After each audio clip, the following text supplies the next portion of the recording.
New York City. At the dawn of the 80s, it was exploding with opportunity. Boom times. That's what the numbers signal today. An economy that's on a roll in this country. A place to seek money, power, fame. Amid the glitz and greed, 5 titans seized their moment. And by 1983, some were crossing lines that couldn't be uncrossed. A mysterious trader had convinced the market he was a magician, when in reality, he was just a cheater. Boesky was blatantly violating the law with insider trading. A poor girl from Brooklyn had become the queen of hospitality, but her fairy tale would soon take a very dark turn. She had become gratuitously cruel. Leona Helmsley forgot the most important lesson, which is you keep your friends close and you keep your enemies closer. A real estate showman had won his nasty battle with the city and was preparing to make his biggest gamble yet. Donald Trump has also ventured into gambling. So what if his numbers didn't add up? Wall Street was willing to give him whatever he wanted. And as the new sheriff in town plotted the move that would launch him to stardom, Giuliani cast himself as the law and order man of New York. This is a great day for law enforcement, but this is a bad day, probably the worst, for the mafia. A ruthless young capo made a move of his own, one that would shake the mafia to its core. Her son was fresh in the ground when she said, "I will destroy you." He couldn't get out of his own way when it came to being cheap. One more complaint, I close you up. She was definitely a bitch, and I don't mean that in a pejorative sense. These 5 titans would reshape the city and the world we live in today. And in 1983, nothing was standing in their way.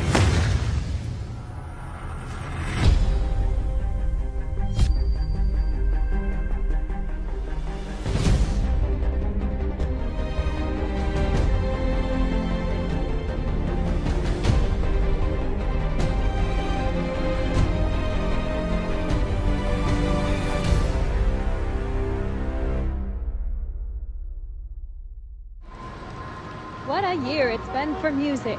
Top of the charts this week is Every Breath You Take by the Police. Boom times. That's what the numbers signal today. An economy that's on a roll in this country. With the recent building boom, New York City's skyline is ever-changing. And today, a topping-out ceremony was held at Trump Tower.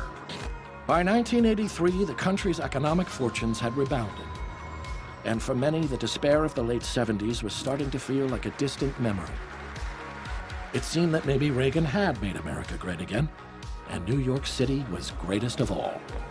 You had people like Ivan Boesky, all of a sudden making millions of dollars, going to lunch for thousands of dollars. Look at the shape of his head. You ever see head shapes that way in your whole life? Parties with helicopters landing on boats. And this was new money. This wasn't old money anymore. America's next generation of leaders, the yuppies, what some people call the Y word now. You know, they're young urban professionals. For yuppies, it's all about business. Capitalism is in. The yuppie likes to go home, slap on his swatch, put on his Reeboks, turn his socks inside out. Then you put on a little bit fancy denim jean because, you know, you don't want to go out with your basic Levi's. How you doing? You were young, you were making money, and were utterly unashamed about it. We're going for the 80s. We're going for the 6-figure. That's all we want. New York had transformed into a playground built on money. It was a playground, all right, and not just for well-dressed Wall Streeters. In the shadows, another enormous industry was humming along, sucking in cash from almost every corner of the city. When you do something as simple as this, the mob collects. They've got a cut of the vending machine business.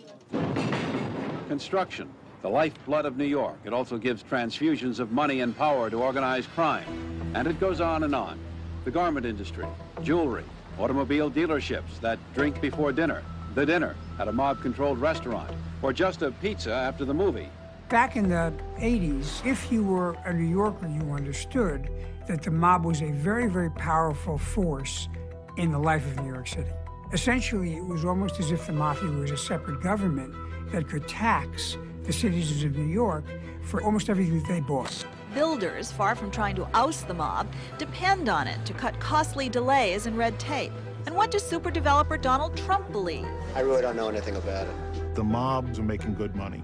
They're getting rich with the building boom, but then you have the normal rackets.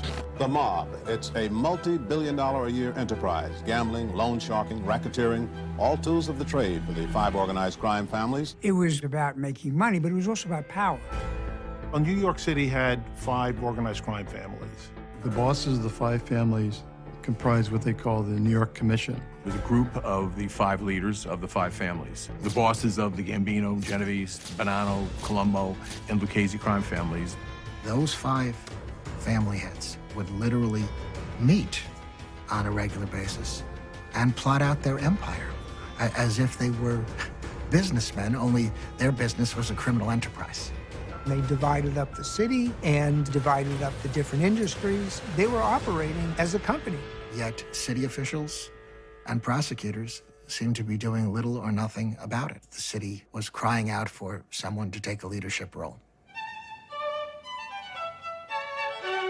Rudy Giuliani is a man of many dimensions.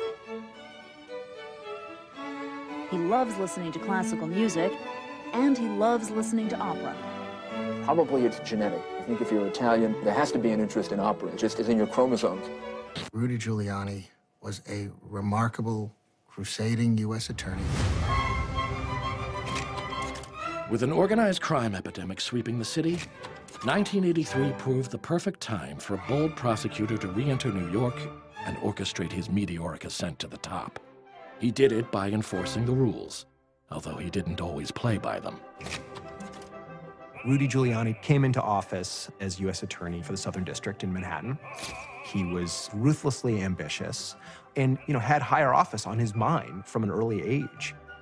When he came here, he had a lot of support in Washington behind him. He'd been a third-ranking person in the Justice Department. The number 3 job in Washington, you're serving someone else. The number 1 job in New York is much more high profile. If you're coming into New York City in the early 80s, you've got to be a little bit bold in terms of what you think you can do to help the city. But you have to be even bolder if you're looking at it and say, wait, what can this do for me? The question you hear increasingly now is, who is Rudolph Giuliani and what does he want? Well, I'm the United States Attorney, and what I want is to be as effective as I can be as a United States Attorney. Rudy really presented himself as the answer to all of the villains of New York City in the 1980s, or, name your mobster. Hopefully, with an organization like the Mafia, we will wear them down. According to Rudy, his father's hate for the Mafia was why Rudy became such a Mafia fighter. Growing up, Rudy's father had made it clear to him that the opportunities for Italian Americans had been limited in this country because of their image, that Italian Americans had gotten a bad rap, and that this was in large part because of the mob. These are extremely dangerous individuals. They are people who have destroyed the lives of other human beings. Rudy Giuliani was this seemingly incorruptible, straight arrow, Boy Scout, Eagle Scout. He was trying to be one of the untouchables. He was a little bit of a nerd. He saw himself as the enforcer of morality. That came from an upbringing in a Catholic household and Catholic schools, and at one point he wanted to be a priest. And it wasn't until he was a sophomore in college that he gave up on that, decided maybe the celibacy thing isn't for me. But he never really lost that sense of moral crusade. I think he liked the Mafia in some ways. It was a great target, because what can you say positive about the Mafia? And he was going to save the country from the Mafia. Rudy Giuliani explained to me his vision of putting together a case against the entire Mafia Commission as an enterprise. There was something on the books called the RICO statute. Under the RICO umbrella, you could convict a whole family infrastructure of conspiring together as an organized crime family. And so Rudy's idea was, why don't we do that against the commission, as if it is a distinct enterprise and conspiracy that we can prosecute under the racketeering law. It seemed like an audacious, very interesting plan. I was very excited to work on it. The Eastern District of New York and Brooklyn and Rudy Giuliani were supposed to share this case. But Rudy went to Washington, and he said, I'm the guy who's really equipped to do this. I should be put in charge. His mentor in Washington, the Attorney General, made it happen. Rudy's agenda was Rudy, and what was driving him was what Rudy was doing and his relentless climb. Rudy didn't care whose toes he's stepping on. He wanted to be at the top. He wanted fame. He would stop at nothing to get what he wanted. The stage was set for an epic New York showdown. Having eliminated his competition, the young prosecutor prepared to take on the mob. He knew that the headlines would be sensational, and that if he succeeded, he wouldn't have to share them with anyone. It took 4 years and $300 million to build, and today is a day Donald Trump can celebrate with the opening of Trump Tower. As part of the Nikki Haskell show, I filmed the opening of the Trump Tower. It was an amazing place. It was so opulent, so chic. It was more than anybody had seen in the city before. Everyone knows Steve Rebell, the man that created nightlife in New York. Hi, honey. Good, how are you? Welcome to the Trump Tower. Yeah, it's beautiful, isn't it? You walk into it, and it has this huge marble atrium. It has this giant waterfall, and it makes you sort of feel in awe, the way cathedrals do in Europe. And it's this monument to glittering wealth. I think we're in for a hot time if this is any indication of the 80s. Trump Tower was the epitome, right at that moment in time, of what it meant to be wealthy in the United States. Donald Trump was able to capture this moment where he defined luxury. Trump Tower got so much publicity. Trump Tower is a major draw for tourists, with apartments selling for up to $10 million. And in the middle of it was Donald Trump. Rewarded for his vision and praised for his ambition, the new titan of real estate had arrived, and image trumped all. The more he flaunted his wealth and status, the more the city revered him. As long as this building stands, there will probably be some who refer to Trump Tower as the house that tax abatements built. But that's kind of a ground floor look at this building. If you look a little bit higher, you'll see another story. A story of entrepreneurial vision, huge capital investment, and sheer guts. He made his reputation on this, helping Donald create a mythology around himself. I always like going first class. Trump Tower is the ultimate in first class, and that's why it's been successful. Everything was class in. This is very high class, and this one has class, and that one has class, and, you know, this looks like class. It was a big deal to him. He had class on the brain. But the finishes in the apartments were really crap, excuse the expression. He couldn't get out of his own way when it came to being cheap. Donald Trump created the aura that he was a premier developer, the best deal maker, the best builder, the best at anything that he touched. People come up to me and they say, oh, Donald, you're so lucky, everything just falls into place for you. And it's not that way at all. You have to make it fall in place. The world now saw him as a tycoon, and that image would become his biggest bargaining chip as he embarked on his next great venture. In the flashy and glamorous world of casinos that line the boardwalk, it's Las Vegas East. The man who, at the age of 39, is not content with being New York City's latest real estate billionaire. Donald Trump has also ventured into gambling. Money. I mean, money is what appealed to Donald Trump when it came to the casino industry. I think he saw an opportunity for vast amounts of cash to be generated. Profits were just unbelievable. And Donald Trump took a look at that and said, I want in. Trump Plaza became really the most successful property in Atlantic City. Here we are, Trump. Donald was going down there on his helicopter. He would offer rides to big spenders. And then he turns around and buys another casino. Donald Trump got his second casino, Trump Castle, for $320 million. Donald Trump did not set foot in the castle before he purchased it. It was a very quick transaction. The Trump Castle opened with great fanfare because it was Donald Trump. But everything that Donald Trump did at these casinos, he financed through debt. And all the debt added up eventually at the castle and at the plaza. However, the banks, had bought in, but at that point, to Trump. Despite the growing level of debt, Wall Street was willing to give him whatever he wanted. He could spend money without consequence. When banks kept lending him money, there was nothing in his way. He was going to do exactly what he wanted for as long as he could get away with it. Pretty soon, Donald Trump goes on this incredible spending spree. He bought the New Jersey Generals. Way to go, fellas. He buys Mar-a-Lago in Florida. He also bought a huge development site, the rail yards on the west side. This will be one of the great jobs of all time. As he's developing this empire, he's borrowing more and more money at higher and higher interest rates. You're talking about a huge amount of debt. And aiding him in this is this whole cultural change where we started judging people by the content of their wallet, or in Donald's case, the claimed content of their wallet. In many respects, Donald Trump was the poster boy for the 1980s. A lot of people just didn't look below the surface. He was able to live on that image for a very long time. The minute something starts to go wrong, the entire house of cards was going to start to fall down.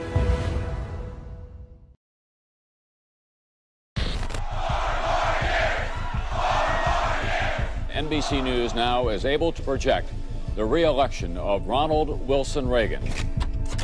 Ronald Reagan in 1984 wins, and not just wins, but he wins in a landslide. The champagne is flowing. The good times feel like they can only continue. By 1984, the message was clear. America was back, and for that, we could thank the almighty dollar. The President of the United States, accompanied by John J. Phelan and Donald T. Reagan.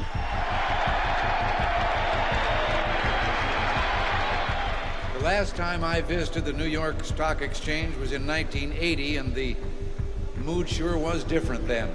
But in the last 5 years, we've moved from malaise to hope, confidence, and opportunity. New York becomes the symbol of the great success of America's return, politically, culturally, but at the end of the day, it's America, economically.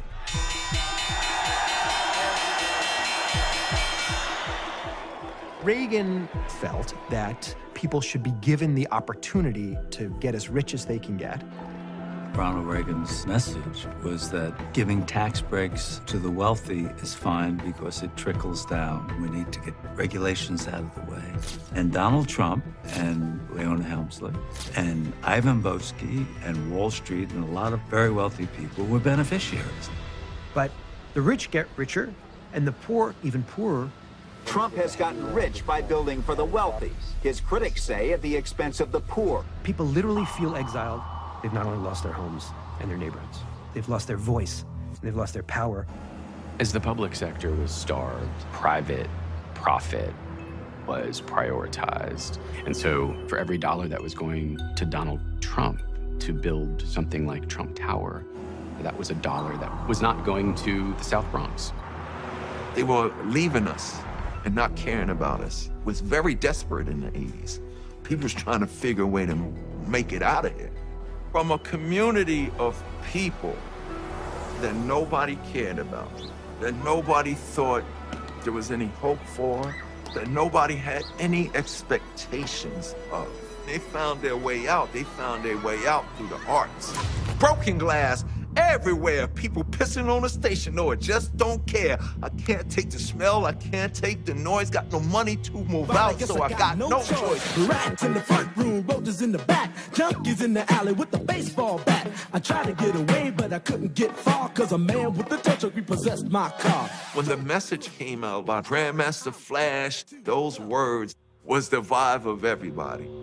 That was the truth of what New York City was, and it came from these young black people from the Bronx. Through the block parties and the park parties on the streets of New York City, we was able to tell our stories and our feelings and our emotions. That's when all the resources would have to come our way. Artists living in the Lower East Side, hanging out in the East Village, we were hearing about this movement that was going on uptown. Hip-hop was DJs and MCs and B-boys and graffiti and breakdancers. And it was profound, and we had to do something about it. We put together a party called the Canal Zone Party. If you're lost, you can find yourself right here, right now in the Canal Zone. Which was really the first time that uptown hip-hop culture would rub shoulders with the downtown fine art scene. DJ Jazzy J has been heavily involved in introducing hip-hop and rap culture to downtown Manhattan and the rest of the world. Very quickly, it was recognized that we've got something special here. And it was just like off to the races after that. The Sugar Hill Gang came out with Rapper's Delight, #1 records like Blondie's Rapture, and films made about hip-hop, allowed hip-hop to have a national, international stage. By the mid-'80s, everywhere you look, everybody was writing about Curtis Blow, Grandmaster Flash, the Furious Five, DJ Hollywood, Houdini, Jimmy Spicer. I'm Jam Master J, DJ Run, and my name is DMC. J-Ho! J-Ho! We did a B-side of a record called Sucker MCs. And you sucker MCs, into our feed, so take flat, move back, get the heart attack. With the same attitude that people rhymed about selling drugs and doing stick-ups, I rhymed about going to school. I'm DMC, in the place to be. I go to St. John's University. And since kindergarten, I applied the knowledge. And at the 12th grade, I went straight to college. My whole thing was, even in all of this stress and strife, there's some good there. People started gravitating to the hope that was in our records. Run DMC became the definitive representation of 80s New York. Fashion, sound, style, look, and attitude. The leather pants, the Godfather hats. That's how Jay went to school in 9th grade. Jay was Run DMC in 9th grade before we even called him the DJ for us. Jay wore that hat. That's how those boys and girls were dressing. And when everybody outside of New York started seeing Run DMC, everybody else wanted to dress like New York. Hip-hop had become so big, by 1984, the New York City Breakers are invited to perform at the Kennedy Center Honors, televised on CBS, in front of Ronald Reagan. That golden age of hip-hop showed that we can be part of the affluent, commercialized world. We changed everything. We created a tidal wave of people wanting to come to New York to experience the clubs and the lifestyle. It was the most creative, artistic period in the history of the world, damn near. Run DMC, Boesky, Keith Haring, Grandmaster Flash, Madonna. Wow, everyone wanted to be in New York. The 80s would become known as the golden age of hip-hop. From its birthplace in the Bronx, this new genre would rewrite the rules of music for decades to come. From downtown Manhattan, TV New York. No one has yet been willing to submit an affidavit saying that you have tied up all of my assets, therefore I can't afford an attorney, because I think that's a real phony issue. While the ambitious young prosecutor was putting together the final pieces of his case against the mafia, another star was rising on the opposite side of the law, inside the crime world's most powerful family. Gambino family was the most powerful, was the wealthiest. Paul Castellano was the boss. Paul Castellano, the boss of the Gambino family, identified as the man who presides over commission meetings, the boss of all bosses. He had one rule, no drugs. The penalty was death. You'd have to say Paul Castellano was a businessman. He was not a showy, flashy guy with a pinky ring. He kept a low profile, and it was really about maximizing his control over legitimate businesses. Next in line were 20 capos, or captains, the skippers who ran the crews of soldiers. When we first started an investigation of the Gambino family, we identified all the players. We also identified a rising star. A young captain named John Gotti. He may have been just a street kid from the Bronx, but he had wild ambition from the start. He would stop at nothing to get what he wanted. And what he wanted was power, even if that meant breaking the cardinal rule of his own clan. He didn't care. John Gotti inspired a lot of loyalty from his crew. And because of that, he felt comfortable getting involved in something that was happening underneath the noses of the big bosses. Gotti's crews were getting very active in the drug business. These guys were earning tremendous money with it, and they had the cover of John at the time. The man climbing out of the Buick is Angelo Ruggiero. He was on John Gotti's crew, along with John Gotti's own brother, Gene Gotti. One of the rules that the mob has, in theory, is you're not supposed to deal with drugs. But the real rule is don't get caught dealing drugs. The idea is if you get caught dealing drugs, we can kill you for violating the rules. Especially the Gambino family, where Paul Castellano was the boss. He did not look kindly on dealing drugs. He was somebody who wanted the mafia to get more into legitimate business. So John Gotti had violated the rules, and if Paul Castellano ever found out, Gotti would be killed. I think John was born to be a wise guy. It was as if it was in his blood. In the East New York section of Brooklyn, he joined a gang and decided that that was the way to make his mark. They started out stealing money from grocery stores and advanced to the stage where they were hijacking trucks. They always called him good-looking John, or the good-looking guy. John loved all the compliments. You know, he just loved having his butt kissed. So that was one way to get close to him. Hey, John, you look good today. You work it out. Your arms look good. You know, nice hair, John. He loved all the compliments. Some people felt that, he had enough charm and charisma. If he had an education, he could have been the chairman of IBM. But there were other people who just thought that he was an ignorant thug. He has been called everything from terrifying to charismatic. Gotti had a good life. He ran hijacking at Kennedy Airport, gambling and loan sharking in Queens. In order to become a capo of the mafia, you have to prove your worth. You had to be feared, you had to be respected. Gotti was a bloodthirsty, ruthless, violent criminal. He was going to get what he wanted. Part of your badge of honor is to do time and do it well and not complain about it, and then come home and start committing crimes again. These guys are psychopaths. They're not like normal people. And they have the ability to go out and kill somebody in cold blood, like put a gun to their head and blow their brains out, go home, eat dinner with their wife and kids, go to sleep. People recognized him as a future power within the Gambino crime family. But I don't think there's any doubt that that was what his ambition was. Gotti wanted to move up into the leadership position of the family. He became a made member of the family by murdering a man who had kidnapped and killed Gambino's nephew. John Gotti made his bones by taking part in the killing of Jimmy McBratney in Staten Island in the mid-1970s. McBratney was an Irish gangster who had taken part in the kidnapping of Carlo Gambino's nephew. When he got out of prison, Gotti pledges allegiance to the mob, agrees that he will do whatever the boss tells him to, whenever he tells him to. But that was not John Gotti. In New York, where the drug problem is especially severe, authorities have made a major bust. One that involved organized crime, a member of the Gambino family. Ruggiero was heard on a wiretap talking about heroin deals with Gotti's brother and other crew members. In a 6-month period, they trafficked 50 kilos of heroin, which is a lot of dope back in those days. And they run like $150,000 a kilo. John Gotti's crew ended up being indicted. Angelo Ruggiero and Gene Gotti had both been indicted for selling large amounts of heroin, breaking the rules of the Gambino family, which could result in a mob death sentence. When Paul Castellano, the boss of the crime family, heard that John Gotti and his crew were dealing drugs, he was livid. Gotti was terrified of Castellano because he knew how ruthless he could be. Castellano was against narcotics, and if you got caught dealing drug, the penalty was death. He had a lot of good hitmen around him, and he would have him killed. Paul wanted to make an example of John Gotti's guys. Since he was the capo, Gotti himself would be executed. It became a kill or be killed situation for John Gotti and his crew.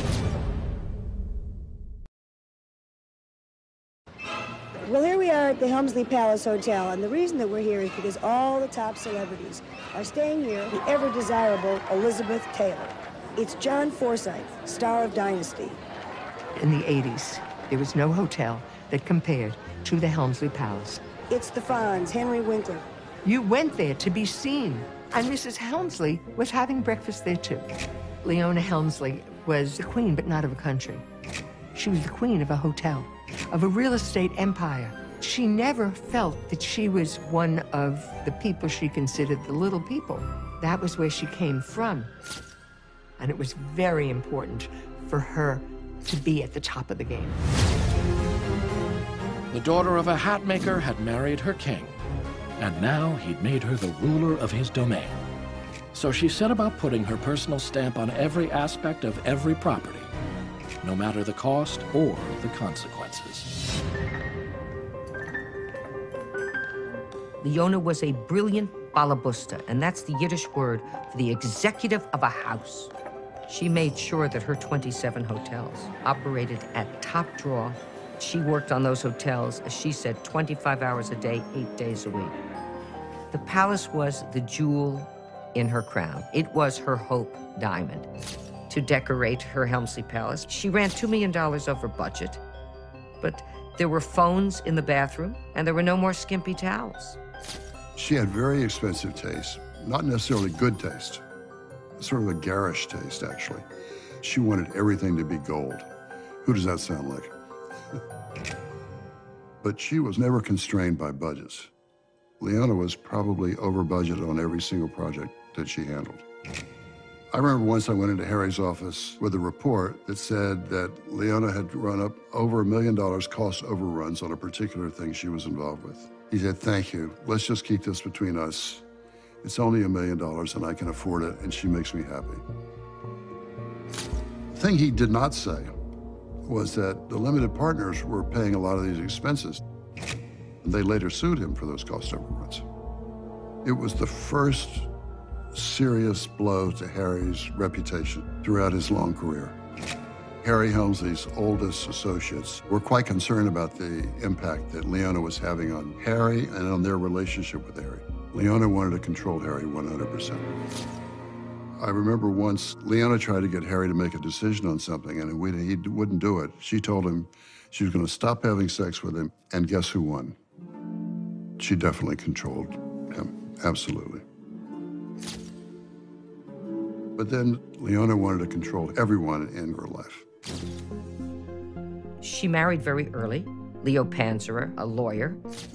They had a son, Jay, and then they divorced. Leona Helmsley's son and Leona Helmsley had a very complicated relationship. She tried to keep him hidden so that no one would figure out how old she was. Leona treated him like a pet. Stand up, sit down, walk around. She clearly managed his life a lot. She brought him into the business and she put him to work, and I think she was a tough taskmaster, and she may have been very strict with him. Probably the worst thing for him was that he had formed a partnership with her, because then she was on him just about every day about something. I think the pressure of all that just got to him, and I think the stress got to him. Jay had a heart attack at age 42. If you've ever experienced losing a child, it leaves a hole forever. Leona was very sad when Jay died. Jay Panzerer's wife was Mimi Doyle. When Jay died an untimely death, Leona turned on Mimi and blamed Mimi for the death of her son. There were some accusations or things that were printed in the tabloids and also in the New York papers that after your son died, that you became very ruthless to his wife. What wife? She was married to him for 1 year. What is this? Leona's answer to any stress was anger. Leona needed to have someone to blame. She certainly wasn't going to blame herself. It had to be someone's fault, so it was Mimi's fault. It wasn't Jay's fault. He was dead. Do you think she killed your son? Do I think so? Yes. I'm not God, but she didn't contribute to his welfare, let me say. At the funeral, Jay was fresh in the ground when she turned to Mimi and said, "I will destroy you." She tried to repossess the DeLorean she had given her. She charged Mimi for the transport of the casket from Florida. She sued for the possession of a topaz ring with 135 diamonds around it. She evicted Mimi from her home. She had become gratuitously cruel. Leona Helmsley definitely deserves the moniker the Queen of Mean because she became vicious with people. She was mean as a rattlesnake, especially to a number of people who had worked with her. She enjoyed the reputation of being mean, only she wouldn't have said it was mean. She would have said it was tough. I asked for something. I did not get it from you. I want it. She didn't care about you. She cared about herself and getting ahead. She was a narcissist. The turnover of staff was high. I don't know how many of them quit and how many of them were fired. You know, we would hear another one bites the dust, but we wouldn't know exactly why. I was in her office one day when she called the engineer, and she said, someone's toilet was broken. They called the front desk twice, and you didn't repair it. Mrs. Helmsley, I was off duty that day. I'm sorry, you're still fired. What do you mean I'm still fired? I never go back on my decisions. You're fired. The waiter would come up with this big tray with stuff on it, and it would be rattling. And she would turn to him and say, "Do I scare you?" "No, Mrs. Helmsley." She was definitely a bitch, okay? And I don't mean that in a pejorative sense. She was hard-nosed, she was outspoken, she was feisty. She believed that as long as they're talking about you, it doesn't matter what they say. So if she could get away with it, why shouldn't she? She was powerful. No one stood up to Leona Helmsley. But Leona Helmsley forgot the most important lesson, which is you keep your friends close and you keep your enemies closer. There is talk tonight of an all-out mob war. New York, 1985. The Capo versus the Don wasn't the only street fight about to go down. At that very moment, a young prosecutor was taking aim at the entire New York Mafia. A move that would rock the criminal underworld to its very core. The commission case was underway.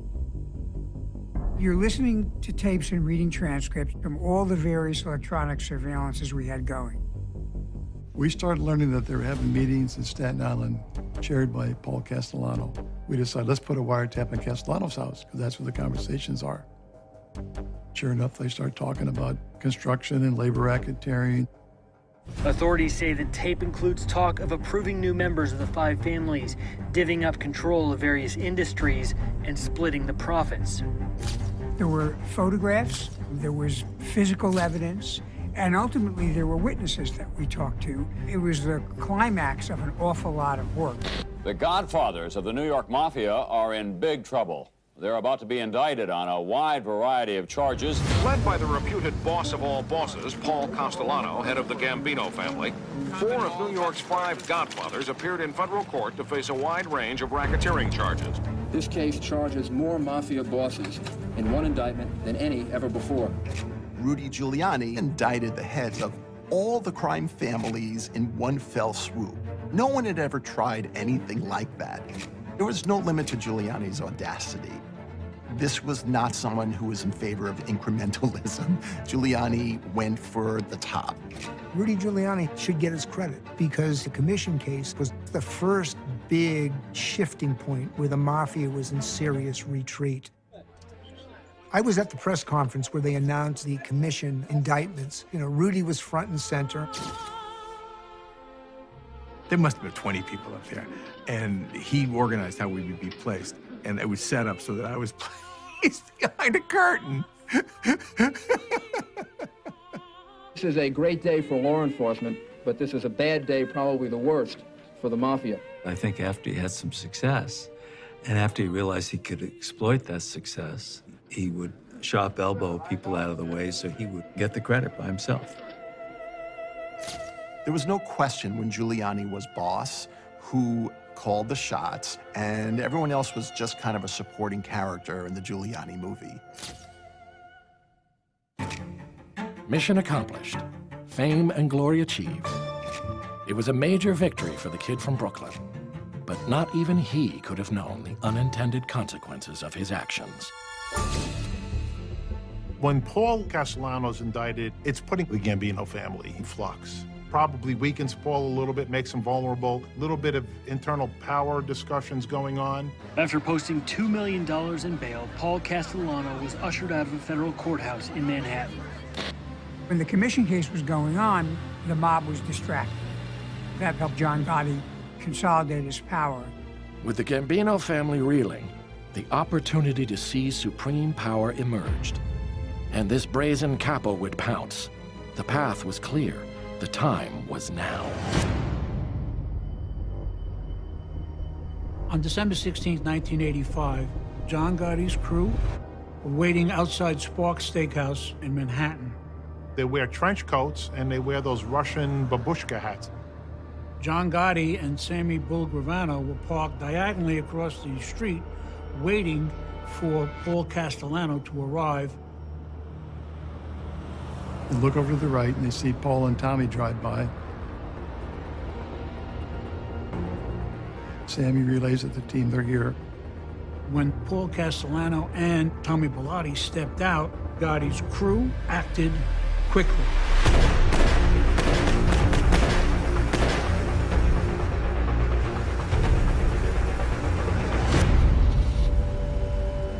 Seconds later, John Gotti drove past the scene of the crime. Sammy Bulgravano looked out the window, said they're done. Paul Castellano, a man authorities say that was the most powerful mafia boss in the nation, was shot and killed in front of a New York City restaurant tonight. Riddled with bullets on a public street by rival gangsters who cursed him as he fell. A final insult, a bullet in the forehead as he lay dead or dying. What happened in the last day or two kind of brings you back to reality. What they're really, at the core, all about, essentially barbarians and murderers. The killing of Paul Castellano established John Gotti as the celebrity gangster, the boss of the Gambino crime family. Gotti, then unknown to all but mob experts, attained overnight fame as the man said to be the new Godfather. Come on, you know I don't know what you were talking about. Gotti was a megalomaniac. You know, he loved himself. He thought he was the greatest thing ever, and he wanted the world to know it. It helped fuel his notoriety, and he became a folk hero even among the media that was covering him. The 1980s is really this perfect storm that makes superheroes out of supervillains. We've become culturally more addicted to the stories of these larger-than-life people. You know, whether it's John Gotti, Leona Helmsley, Donald Trump, Ivan Boesky, or Rudy Giuliani. One thing that unites all of these people is a kind of vanity. They want the public to see how successful they are, how rich they are, how powerful they are, or how important they are. But they were all reaching too far. They were all flying far too close to the sun. There's no way that that can continue. You're asking for it.